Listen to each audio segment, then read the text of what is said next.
Hello friends, तूच तुझा सखा मध्ये मी राजश्री पाटील तुम्हा सगळ्यांचं मनपूर्वक स्वागत करते.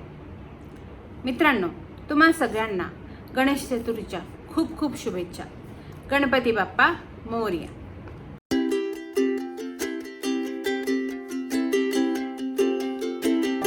मित्रांनो, पावलो कोयलो या ब्राझिलियन लेखकाच्या द अल्केमिस्ट म्हणजेच किमयागार या पुस्तकाबद्दल मी आज तुमच्याशी बोलणार आहे. 1988 मध्ये प्रथमतः पोर्तुगीज भाषेमध्ये हे पुस्तक प्रकाशित झालं.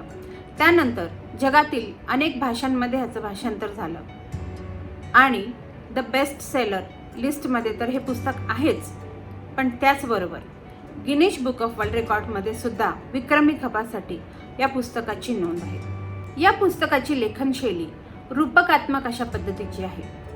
म्हणजे काय तर ह्या लेखनशैलीमध्ये पात्र, घटना, जागा याचा संयुक्तिकपणे वापर करून आजच्या जगातील समस्यांवरती भाष्य केलेलं असतं.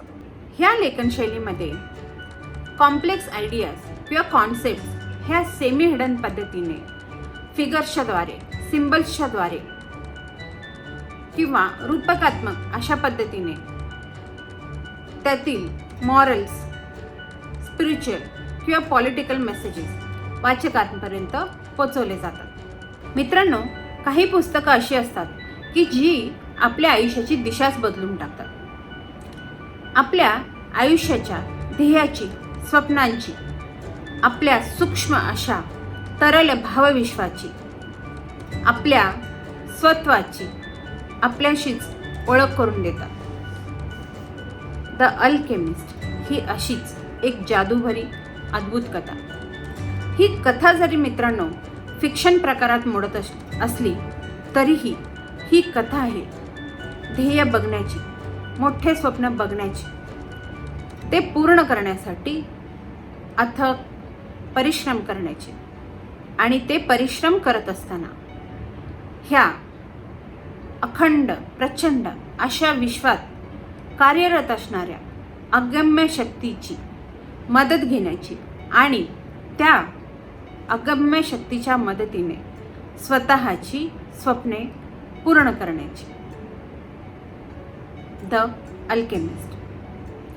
तुम्हाला सगळ्यांना ओम शांती ओम ह्या पिक्चरमधली शाहरुख खानचा तो अतिशय गाजलेला असा डायलॉग आठवतो का?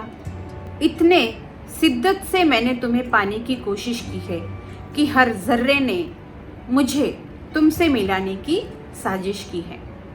द अल्केमिस्ट ही अशीच एका ध्येयवेड्या तरुणाची अद्भुतरम्य अशी कथा. मित्रांनो, ह्या पुस्तकाच्या सुरुवातीलाच लेखकाबद्दल आपल्याला माहिती मिळते. लेखकाचं साहित्यावर अतिशय प्रेम असतं, पण त्याच्या आईवडिलांना तो मात्र वडिलांच्या सारखा इंजिनियर व्हावं असं वाटत असतं. म्हणून ते त्याला दोनदा मनोरुग्णालयात सुद्धा दाखल करतात. पण तरीही लेखकाचं साहित्यावरील प्रेम काही कमी होत नाही. त्यानंतर लेखकाचा हिप्पी चळवळीशी आलेला संबंध, ब्राझीलच्या रॉक संगीतामध्ये त्याचं असलेलं कॉन्ट्रीब्युशन आणि नंतरचे काही घटना, त्यांच्या आयुष्यातील घटना, असा थोडाफार लेखकाच्या आयुष्याचा प्रवास आपल्याला वाचायला मिळतो. आणि त्यानंतर त्यांनी केलेलं लेखांकन, त्यातून लेखकाबद्दल ही आपल्याला थोडीफार माहिती मिळते. त्यांच्या आयुष्याचा पट थोडासा आपल्या डोळ्यापुढे उलगडत जातो आणि त्यातूनच द अल्केमिस्ट समजून घ्यायला आपल्याला मदत होते. ह्या पुस्तकाचा जो कथानायक आहे तो सॅन्टियागो, एक मेंढपाळ मुलगा आहे. स्पेनच्या जवळ तो मेंढपाळाचं काम करत असतो. त्या दिवशी संध्याकाळी तो आपल्या मेंढ्यांना घेऊन एका उद्ध्वस्त चर्चच्या ठिकाणी येतो. अर्थातच रोजच्याप्रमाणे आल्यानंतर आपल्या मेंढ्यांना तो आतमध्ये फाटकाच्या आतमध्ये बंद करून ठेवतो. हे चर्च अतिशय जुनं आणि त्याचं छप्परही उद्ध्वस्त झालेलं असं असतं. ज्या ठिकाणी पूर्वी पवित्र भांडी ठेवली जायची त्या ठिकाणी आता एका प्रचंड मोठ्या वृक्षाची वाढ झालेली असते. त्याने दिवसभर वाचून ठेवलेल्या पुस्तकाचं तो उशिशी वापर करतो आणि दमल्यामुळे झोपी जातो.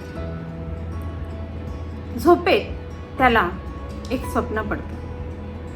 एक छोटी मुलगी त्याच्या जवळ येते आणि त्याच्या मेंढ्यांबरोबर खेळायला लागते.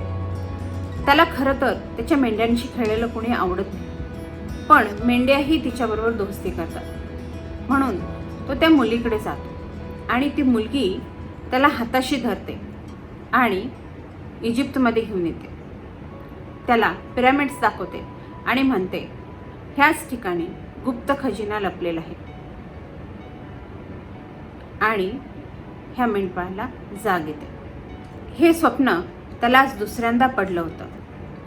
सायकामोर वृक्षाकडे त्याची दृष्टी जाते. पहाट होत आलेली असते. तो उठतो आणि आपल्या रोजच्या कामाला लागतो.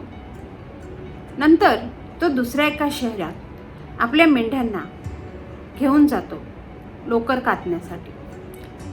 तिथे गेल्यानंतर तो एका वृद्ध महिलेकडे जातो, जिने ज्योतिषाचा अभ्यास केलेला असतो.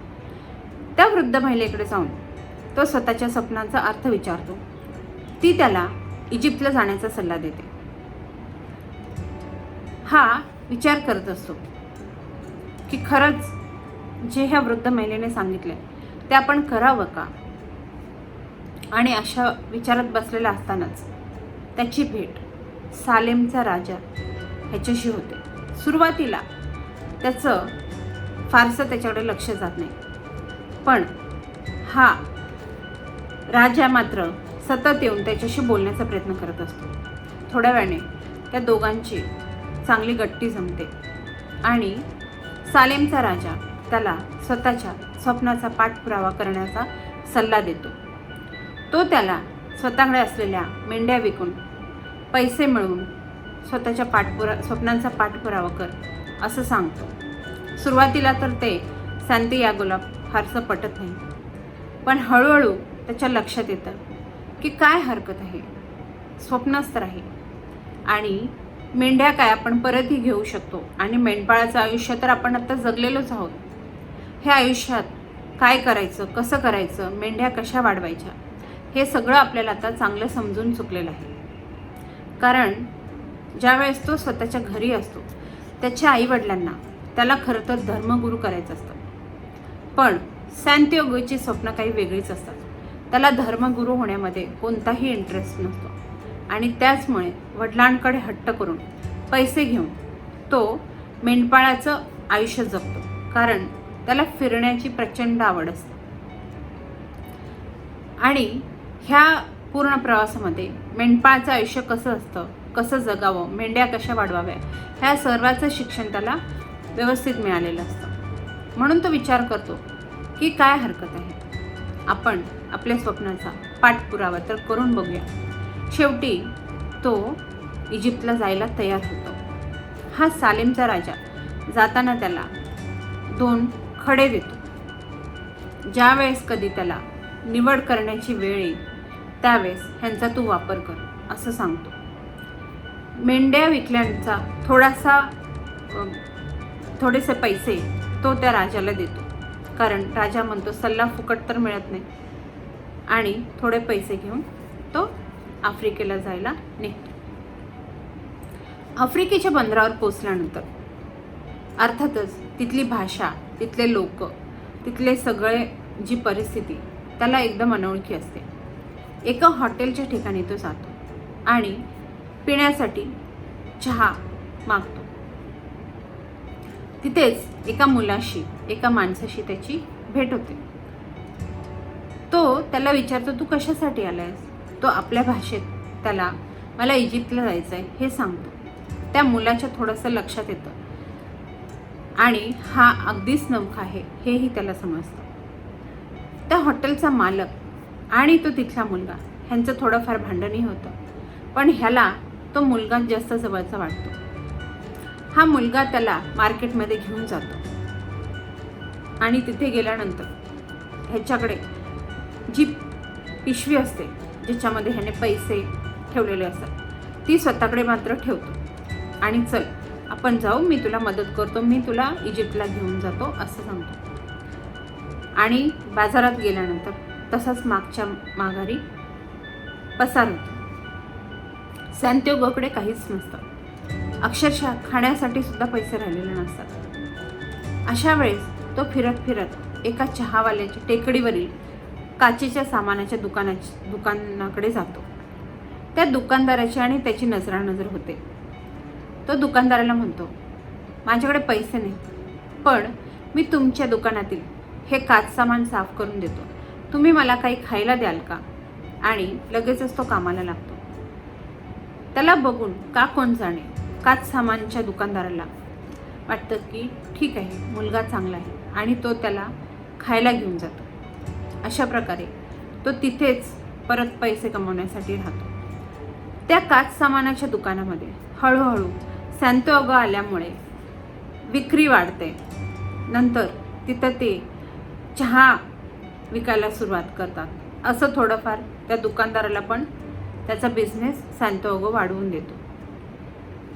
पण कुठे ना कुठेतरी त्याच्या मनामध्ये ते स्वप्न आणि त्याची ओढ ही असतेच. जरी तो वरकरणी मी इथे पैसे कमवेन आणि परत जाऊन मेंढ्या घेईन आणि माझं मेंढपाळचं आयुष्य जगेन असा जरी विचार करत असला तरीही सुप्त स्वरूपात ते स्वप्न त्याच्या मनामध्ये असतं. एक वर्षभर तो त्या काच सामानाच्या दुकानात काम करतो, पैसे जमवतो आणि तिथून जायला निघतो. दुकानदार, तू तुझ्या स्वप्नांचा पाठलाग कर असंच त्याला सांगतो, कारण तेच तुझ्या मनामध्ये आहे हेही त्याला सांगतो. तिथून अरब लोकांच्या टोळींबरोबर तो इजिप्तला जायला निघतो. ह्या प्रवासामध्ये एक इंग्रज त्याचा सहप्रवासी असतो. हा इंग्रज द अल्केमिस्ट म्हणजे किमयागार किंवा जादूगार याच्या शोधार्थ निघालेला असतो. कारण त्याला सोनं कसं बनवायचं हे शिकायचं असतं. खूप सगळ्या पुस्तकांचं वाचन केलेलं असतं त्याने, पण तरीही नेमकं सोनं कसं बनवावं आणि ते बनवता येतं हे त्याला माहीत असतं, पण ते कसं बनवावं हे माहीत नसतं. आणि ही जादू फक्त त्या जादूगाराकडेच आहे हे त्याला माहीत असतं आणि तो त्याच्या शोधार्थ निघालेला असतो. वाटेत जाताना ह्या दोघांची काही ना काही चर्चा सुरू असते. पुस्तकांवरून असते, उंटांवरून असते, आजूबाजूच्या परिसरांवरून असते, लोकांवरून असते आणि परमेश्वराने दिलेले संकेत कसे ओळखायचे ह्यावरूनही त्यांची चर्चा सुरू असते. वाळवंटाच्या मध्यभागावर ज्यावेळेस ते येतात त्यावेळेस तो जो मालक असतो, त्या कळपाचा मालक असतो, त्याला समजतं की पुढे 2 टोळ्यांमध्ये भयंकर युद्ध चाललेलं आहे आणि त्यामुळे इतका सगळा कळप घेऊन पुढे जाण्यात काहीच अर्थ नाही, कारण आपण लुटले जाऊ, आपण मारले जाऊ. म्हणून मध्येच एका ठिकाणी त्यांना मरुद्यान नावाचं ओएसिस लागतं आणि तिथं ते विश्रांती घ्यायचा विचार करतात. जवळजवळ 1 महिनाभर तो सगळा कळप तिथे राहतो. तिथे आल्यानंतर इंग्रज त्या अल्केमिस्टच्या शोधात असतो आणि म्हणूनच ह्या मुलाला, कारण तो अरब शिकलेला असतो तोपर्यंत, तू इथल्या लोकांना विचार, चौकशी कर, कुठे अल्केमिस्ट आहे, मला त्याला भेटायचं आहे, म्हणून सतत त्याचा पाठपुरावा करत असतो. एका विहिरीवर काही स्त्रिया पाणी भरण्यासाठी येतात. हा मुलगा तिथे जातो आणि इथे कोणी अल्केमिस्ट किमयागार आहे का ही चौकशी सुरू करतो. सुरुवातीला तर त्याला कोणीही फारसं व्यवस्थित उत्तर देत नाही, पण नंतर फातिमा नावाची एका मुलीशी त्याची ओळख होते. ह्या मुलीवर ह्या मेंढपाळाचं प्रेम बसतं. ते दोघंही एकमेकावर प्रेम करायला लागतात आणि तीच त्याला ह्या किमयागाराचा पत्ता देते. हे दोघंही, इंग्रज आणि हा मेंढपाळ, दोघंही जाऊन त्या किमयागाराला भेटतात. पण फातिमावर प्रेम जडल्यामुळे त्याला आत्ता हे मरुद्यान अतिशय आवडत असते. अशा वेळेस तो किमयागार ह्या सॅन्टियागोला, तुझ्या जीवनाचं नेमकं ध्येय काय आहे ते तू आठव आणि त्याचा पाठपुरावा कर असं सांगतो. पण तिकडे टोळी युद्ध सुरू असल्यामुळे ह्यांना इथून निघताही येत नाही. अशा वेळेस तो किमयागार त्याला म्हणतो, मी तुझी साथ देतो, आपण दोघं जाऊ. त्याच वेळेस इथल्या काही त्याच्या कामांमुळे त्याला मरुद्यांमध्ये सल्लागाराची नियुक्ती ह्या मेंढपाळाची झालेली असते आणि त्याचपासून त्याला काही धनही प्राप्त झालेलं असतं. त्या धनातून ते दोघं घोडे विकत घेतात आणि किमयागाराचा आणि सांतियोगोचा असा हा इजिप्तचा प्रवास सुरू होतो. ह्या वाटेमध्ये हा किमयागार त्याला वेगवेगळे येणारे रूपक, विश्वाची असलेली भाषा, निसर्गाची असलेली भाषा, कशी ओळखायची, जीव कुठे आहे, जीव कुठे नाही, आणि काय काय आपण करू शकतो, आपण स्वतःची ओळख कशा पद्धतीने करू शकतो. अर्थातच हे सगळं रूपकात्मक पद्धतीने मांडलं गेलेलं आहे. हे त्याला शिकवत जातो आणि हळूहळू सांतियागोची स्वतःशी ओळख होते. एके ठिकाणी वाटेत त्यांना एक टोळी अडवते. त्यावेळेस स्वतःचं रूपांतर भयंकर असं वाऱ्यामध्ये कसं करावं हे किमयागार शिकवतो. अर्थातच मित्रांनो, हे सगळं रूपकात्मक आहे आणि म्हणूनच ह्याची लेखनशैली आहे ही रूपकात्मक आहे आणि तिथून त्यांची सुटका होते. अशा पद्धतीने ते प्रवास करत राहतात आणि शेवटी पिरॅमिड्सजवळ जाऊन पोचतात. पिरॅमिड्सच्या जवळ आल्यानंतर किमयागार त्याला सांगतो की इथून 2 दिवस पुढे गेलास की तुला पिरॅमिड्सला जाता येईल. माझा तुझा संबंध इथपर्यंतच, मी इथून माघारी जाणार, इथून पुढचा प्रवास तुझ्या एकट्याचाच, असं म्हणून किमयागार त्याची साथ सोडून माघारी जातो. तिथून 2 दिवसाचा प्रवास करून सांतियागो पिरॅमिड्सजवळ येतो. तिथेही त्याला शुभ शकून दिसतो आणि नेमकी जागा समजते की कुठे गुप्त खजिना लपला असेल. तो त्या ठिकाणी खोदकाम सुरू करतो. खूप खोदतो, पण तरीही त्याला कोणताही खजिना हाताशी लागत नाही आणि त्याच्या लक्षात येत नाही की असं कसं, मला तर स्वप्न पडलं होतं आणि ह्याच ठिकाणी प्रत्येक वेळेस मला परमेश्वराने शुभ शकून दिलेले आहेत, तरीही मला खजिना का सापडत नाही. तो खूप कष्ट करतो, खूप खोदकाम करतो. नेमकं त्याच वेळेस अजून एक चोरांची टोळी त्या ठिकाणी येते. वाटेत येताना ज्यावेळेस हे मरुद्यांमधनं निघालेले असतात, किमयागाराने त्याला सोनं कसं करायचं हे शिकवलेलं असतं आणि त्याच्याकडे सोन्याच्या 2 पुंजके दिलेले असतात. तर हा मेंढपाळ म्हणतो की 2 कशासाठी हवं आहे? तर हा म्हणतो की 2 वेळा तुझं जे काही म्हणजे त्याच्याकडे जे धन असतं ते लुटलं गेलेलं असतं आणि जी गोष्ट माणसाच्या आयुष्यात 2दा होते ती 3ऱ्यांदा होतेच. त्यामुळे हे सोनं त्याच्यासाठी आणि हे एक सोनं तुला परत येण्यासाठी. ते चोर पिरॅमिडच्या जवळ जे त्याला चोर भेटतात ते त्याला पकडतात, खूप मारतात. अक्षरशः त्याचं पूर्ण अंग रक्तबंबाळ झालेलं असतं. त्याला उठताही येत नाही. ते त्याची झडती घेतात. त्यांना वाटतं की हा काहीतरी खूप मोठा गुप्त खजिना इथे लपवून ठेवण्याचा प्रयत्न करत आहे. पण सांतियागो ॲक्च्युली तिथून गुप्त खजिना शोधण्याचा प्रयत्न करत असतो. तो त्यांना सांगतो की नाही, माझ्याकडे काही नाही आहे, माझ्याकडे फक्त हे सोन्याचं 2 वस्तू आहेत आणि ते त्याची पूर्ण झडती घेतात. त्यांच्याही लक्षात येतं की ह्याच्याकडे ह्या 2 सोन्याच्या वस्तू सोडून दुसरं काही नाही आहे. ते घेतात आणि ते जायला निघतात. मग ते त्याला विचारतात की तू इतकं कशासाठी खोदकाम करत असतोस? तर तो म्हणतो की नाही, मला असं स्वप्न पडलं होतं आणि म्हणून मी इथे आलो आहे प्रवास करून एवढ्या लांबचा, तो गुप्त खजिना शोधण्यासाठी.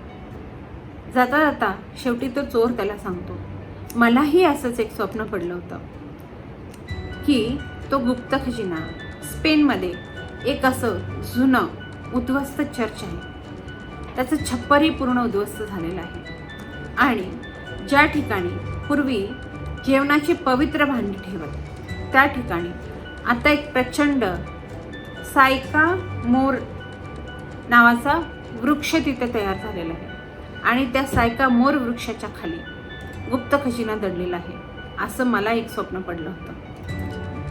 त्या चोराचे ते शब्द ऐकताच सांतियागोला प्रचंड आनंद होतो, प्रचंड हसू येतं. कारण त्याला हे माहिती असतं की ते चर्च नेमकं कुठे आहे आणि त्या सायकामोरचं झाड कुठे आहे. आणि अशा प्रकारे त्याच्यामध्ये दडलेला गुप्त खजिना त्याला सापडतो.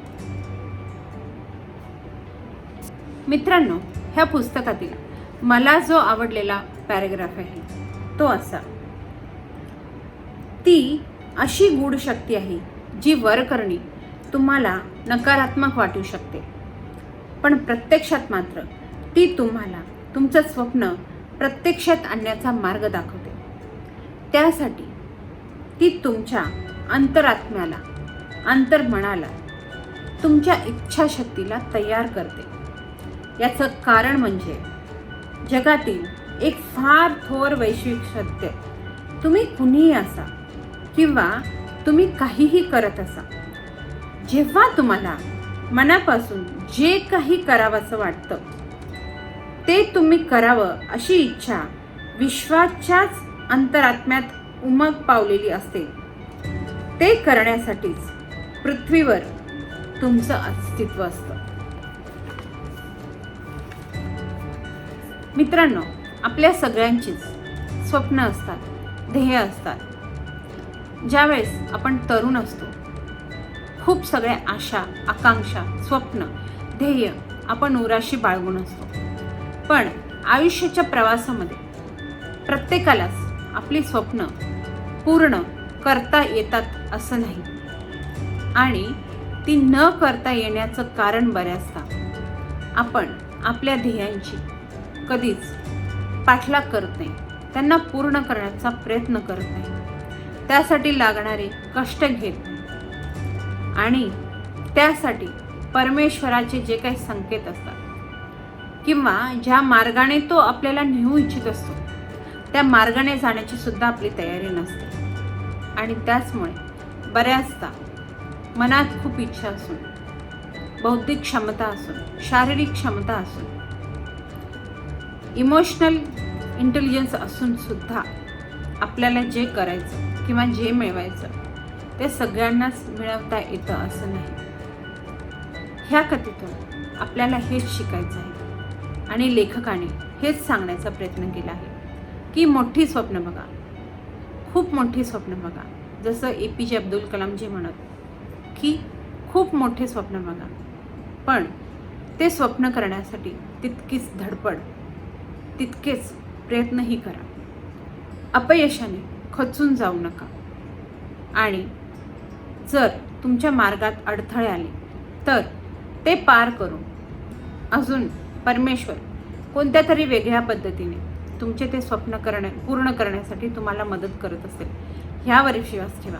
नेहमी सकारात्मक विचार करा. जे काय होतं ते चांगल्यासाठीच होतं.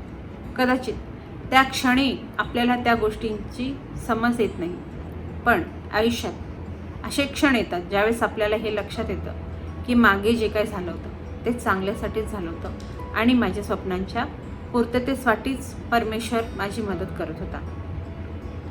हेच आपल्याला शिकायचं आहे मित्रांनो. अतिशय अतिशय सुंदर असं असलेलं हे पुस्तक द अल्केमिस्ट, याचा मराठीमध्ये अनुवाद केला आहे नितीन कोत्तापल्ले यांनी. रूपकात्मक असलं तरीही थोडंसं गीतेच्या अंगाने हे पुस्तक जातं. आपल्याला थोडासा स्पिरिच्युअल मेसेज देतं, स्वतःशी ओळख करून देतं, स्वप्न बघण्याचं धैर्य देतं आणि त्याचा पाठपुरावा करण्याचा मार्गही दाखवतं. मित्रांनो, तुम्ही सगळ्यांनी अशीच मोठी मोठी उंच उंच स्वप्न बघा, ती पूर्ण करण्यासाठी प्रयत्न करा आणि नक्की वाचा द अल्केमिस्ट. थँक्यू.